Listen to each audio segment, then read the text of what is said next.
नमस्कार फ्रेंड्स, स्वागत है आपके अपने यूट्यूब चैनल पर बालाजी स्टडी वनियम। फ्रेंड्स, इस वीडियो में आप सभी को बताने वाले हैं वॉइस के बारे में। वॉइस के कितने प्रकार होते हैं, वॉइस के डेफिनेशन और उनसे स्टेप बाय स्टेप जो जुड़ी चीज़ें उनके बारे में आज हम बताने वाले हैं। तो फ्रेंड्स, आप लोग हमारे चैनल पर नए होंगे तो चैनल को प्लीज़ सब्सक्राइब कर देना एंड वीडियो को लाइक कर देना, क्योंकि ये आपके लिए लाभदायक वीडियो है। तो फ्रेंड्स, आइए हम वॉइस की परिभाषा जानते हैं। फर्स्ट नंबर, तो फ्रेंड्स वॉइस का परिभाषा होता है वर्ब की क्रिया, यानी कह सकते हैं क्रिया का वह रूप जो यह प्रकट करे कि सब्जेक्ट, यानी कह सकते हैं कर्ता स्वयं कुछ करता है। यानी ध्यान से समझिए, क्वेश्चन बहुत ही इंपॉर्टेंट क्वेश्चन है। वॉइस का परिभाषा, तो फ्रेंड्स आप सभी को समझना होगा कि वॉइस मतलब क्या होता है। तो वॉइस मतलब होता है वाच्य। वाच्य का परिभाषा होता है क्रिया का वह रूप, या कह सकते हैं क्रिया का वह रूप जो यह प्रकट करे कि सब्जेक्ट स्वयं कुछ करता है अथवा सब्जेक्ट किसी के द्वारा किए गए कार्य का प्रमाण को भोगता है। यानी कह सकते हैं जो करता है, मतलब वो क्रिया जो फ्रॉम, यानी कह सकते हैं कि वर्ब फ्रॉम और सब्जेक्ट जो स्वयं कुछ करता है अथवा सब्जेक्ट किसी के द्वारा किए गए कार्य को परिणाम को भोगता, यानी कह सकते हैं करता है, तो उसे वॉइस कहते हैं। क्या कहते हैं फ्रेंड्स? वॉइस कहते हैं। वॉइस कहलाता है, क्या कहलाता है फ्रेंड्स? वॉइस। एक बार फिर से ध्यान समझिए, क्योंकि बहुत ही इंपॉर्टेंट क्वेश्चन है। वॉइस समझ जाइएगा तो जान लीजिए वॉइस का आधा पार्ट आप लोगों ने सीख लिया है। तो फ्रेंड्स वॉइस को समझिए एक बार फिर से। वर्ब यानी कैसे क्रिया का वह रूप जो यह प्रकट करे कि सब्जेक्ट कर्ता स्वयं कुछ करता हो अथवा सब्जेक्ट किसी के द्वारा किए गए कार्य को परिणाम को भोगता है, क्या कहलाता है? वॉइस कहलाता है। क्या कहलाता है फ्रेंड्स? वाच्य कहलाता है। तो फ्रेंड्स आप सभी को वॉइस का डेफिनेशन फुल रूप से समझ में आ गया होगा। अब फ्रेंड्स हमारा नेक्स्ट टॉपिक है क्या, यानी इसके कितने प्रकार होते हैं, टाइप्स ऑफ वॉइस। तो फ्रेंड्स इसके दो भेद होते हैं। कितने फ्रेंड्स? इसके दो भेद होते हैं। कौन कौन सा फ्रेंड्स? तो इसके दो भेद होते हैं। वॉइस के दो भेद होते हैं, एक्टिव वॉइस और पैसिव वॉइस। किसे? एक्टिव वॉइस और पैसिव वॉइस, दो भेद होते हैं। तो फ्रेंड्स आइए इसका डेफिनेशन और रूल समझ लेते हैं। नो फ्रेंड्स, डेफिनेशन पहले समझते हैं।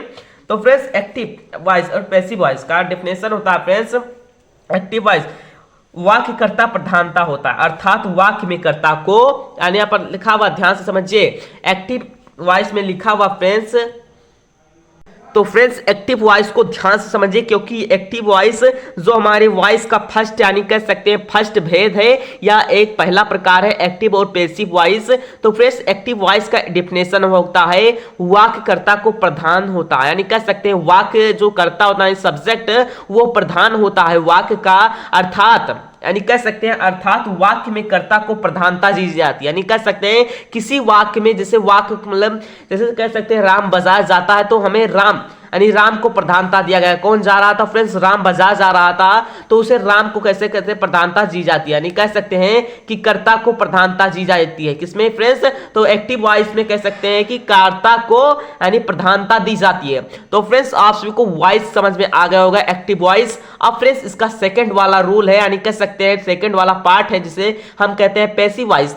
तो फ्रेंड्स पैसिव वॉइस का होता है डेफिनेशन की, यानी पैसिव वॉइस का डेफिनेशन होता है फ्रेंड्स वाक्य कर्म प्रधान होता है, अर्थात वाक्य में कर्म की प्रधानता दी जाती है।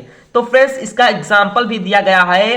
कह सकते हैं फ्रेंड्स पैसिव वॉइस का एक बार फिर से डेफिनेशन समझ लो, कर्म को प्रधानता दी जाती है। इसमें किसे फ्रेंड्स? एक्टिव पैसिव में कह सकते हैं, एक्टिव और पैसिव में, एक्टिव में कर्ता को प्रधानता दी जाती है और पैसिव में कर्म को प्रधानता दी जाती है।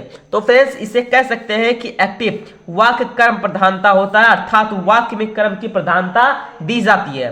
तो पैसिव वॉइस का डेफिनेशन है फ्रेंड्स वाक्य में कर्म को प्रधानता दी जाती है, अर्थात वाक्य में कर्म की प्रधानता दी जाती है, और एक्टिव वॉइस में वाक्य कर्ता को प्रधान होता है, अर्थात वाक्य में कर्ता की प्रधानता दी जाती है। एग्जाम्पल के लिए देखिए friends, my work is done by me. तो फ्रेंड्स इसका मतलब देखिए कैसे कर्म को प्रधानता दी जाती है। किस प्रकार?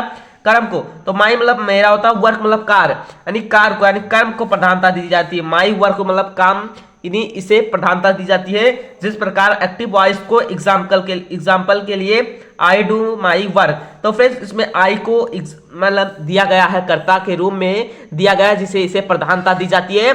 तो फ्रेंड्स आप सभी समझ में आ गया होगा एक्टिव पैसिव और वॉइस के बारे में।